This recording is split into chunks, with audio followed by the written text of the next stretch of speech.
Hi friends, welcome to Tales of Raga.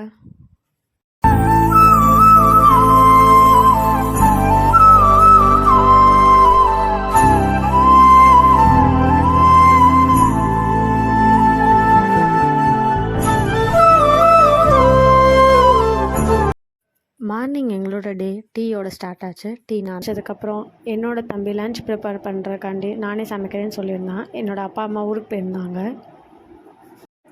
Morning breakfast என்னோடய friend வீட்டிலேருந்து noodles வந்துருந்துச்சு. So நாங்கள் மார்னிங் எதுவும் செய்யலை, டைரெக்டாக லஞ்ச் செய்கிறதுக்கு ஸ்டார்ட் பண்ணிட்டோம்.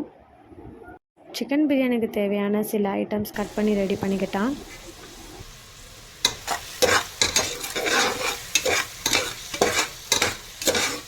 இந்த மாதிரி ஒரு கலர்ஃபுல்லான ஒரு ப்ரிப்பரேஷன் பண்ணியிருந்தான். பார்க்கவே ரொம்ப கலர்ஃபுல்லாக இருந்துச்சு. நான் கூட இந்த மாதிரி பண்ண மாட்டேன். என் தம்பி ரொம்பவே சூப்பராக பண்ணியிருந்தான். அண்ட் ஃபைனலாக எங்களுக்காக chicken biryani, raita, green chicken பண்ணியிருந்தான். நான், என்னோடய ஃப்ரெண்ட், என்னோடய தம்பி 3 பேர் சாப்பிட்டு சண்டேவை நல்லபடியாக முடிச்சிட்டோம்.